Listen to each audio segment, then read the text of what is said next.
Hello everyone, आज का हमारा टॉपिक है buses and flags in 8085 micro processor. बस माइक्रो प्रोसेसर में बस का अरेंजमेंट किस तरीके से होता है उसको हम बस आर्किटेक्चर के थ्रू देखेंगे। ये हमारा जो है बस आर्किटेक्चर है 8085 माइक्रो प्रोसेसर में।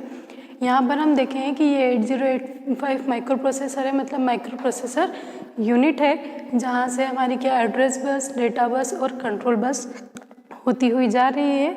ये एड्रेस बस जो है मेमोरी से इनपुट आउटपुट से जुड़ी हुई है। तो सबसे पहले हम देखेंगे एड्रेस बस क्या करती है। एड्रेस बस जो होती है वो A0 से A15 तक होती है। इट मीन्स ये क्या करती है, ये जो है 16 बिट की बस होती है, मतलब ये एक समय में कितने डेटा को कैरी कर सकती है, ये 16 बिट के डेटा को कैरी कर सकती है। अब यहाँ पर जैसा डायग्राम में देखा गया है कि यहाँ से क्या हो रहा है, ये माइक्रो प्रोसेसर से एड्रेस को ले जा रही है। कहाँ पे ले जा रही है, तो माइक्रो प्रोसेसर से एड्रेस को मेमोरी में ले जा रही है, इनपुट यूनिट में ले जा रही है और आउटपुट यूनिट में ले जा रही है। इट मीन्स ये जो हमारी एड्रेस बस है सिर्फ क्या करती है, एड्रेस को भेजने का काम करती है, एड्रेस को सेंड करने का काम करती है। इट मीन्स ये क्या हुई, ये हुई हमारी यूनिडायरेक्शनल, मतलब ये क्या कर रही है, एक ही डायरेक्शन में जा रही है, मतलब ये प्रोसेस से जा रही है और ये इधर से इस तरीके से जा रही है। यहाँ पर भी हम देखें, ये मेमोरी में एड्रेस को सेंड कर रही है या इनपुट डिवाइस में एड्रेस को सेंड कर रही है और नेक्स्ट है आउटपुट डिवाइस में सेंड कर रही है।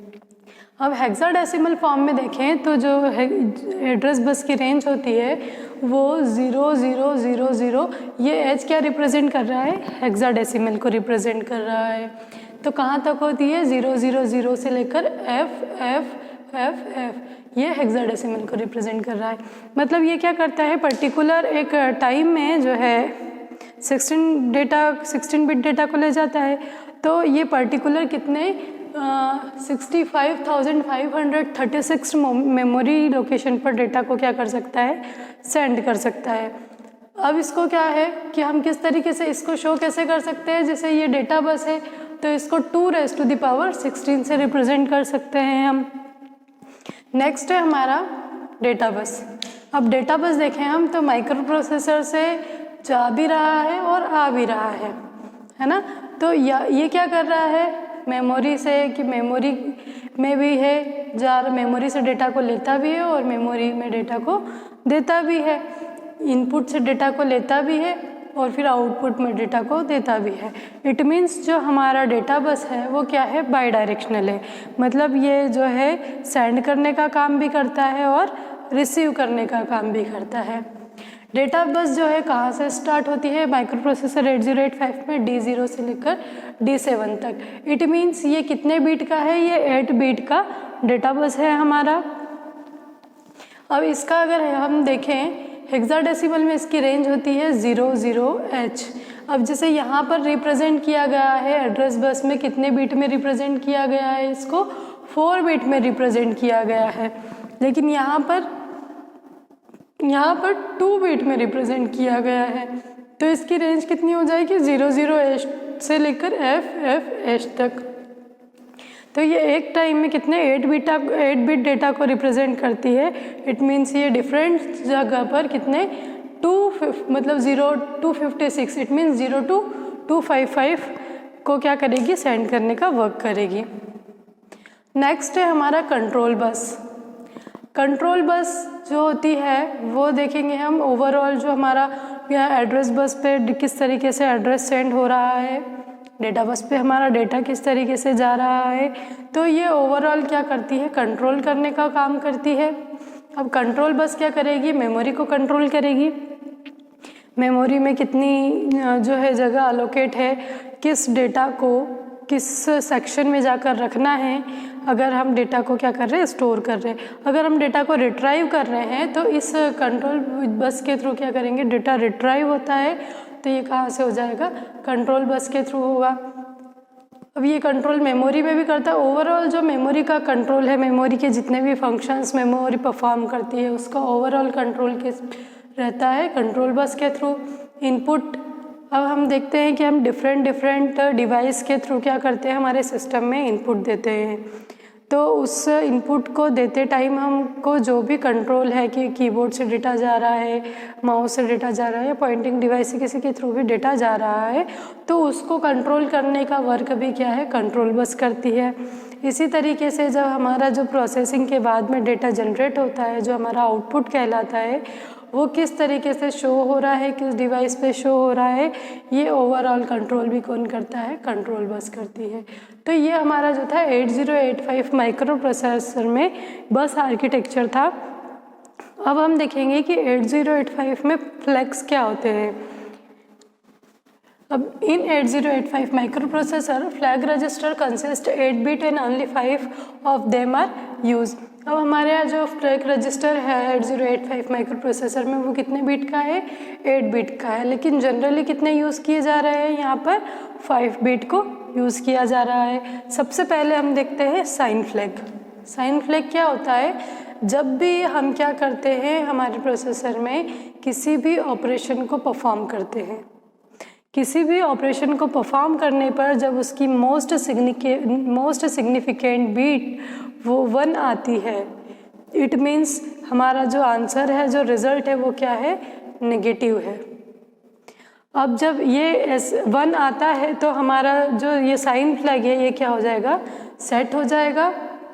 और जब किसी ऑपरेशन के रिज़ल्ट के बाद में हमारी मोस्ट सिग्निफिकेंट बिट 0 आती है, इट मीन्स हमारा जो रिज़ल्ट है वो क्या है, पॉजिटिव है। और इस कंडीशन में हमारा जो साइन फ्लैग होगा वो क्या हो जाएगा, रीसेट होगा। अब इसको कैसे रिप्रेजेंट करते हैं, फ्रॉम 00 या हेक्साडेसिमल टू 7F, यहाँ पे साइन फ्लैग क्या हो जाएगा, 0 हो जाएगा। इट मीन्स ये वाला। अब यहाँ पे फ्रॉम 80H to FF, यहाँ पर साइन फ्लैग क्या हो जाएगा, 1, इट मीन्स ये वाला। अब नेक्स्ट देखेंगे हम ज़ीरो फ्लैग।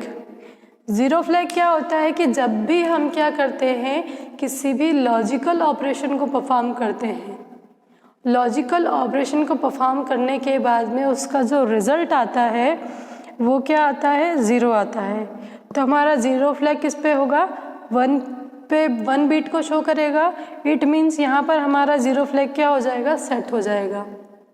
लेकिन अगर हमारा रिज़ल्ट जो है वो 1 आता है तो हमारा ज़ीरो फ्लैग क्या हो जाएगा, 0 हो जाएगा। इट मीन्स ये क्या करेगा, हमारे इस फ्लैग को रिसेट कर देगा।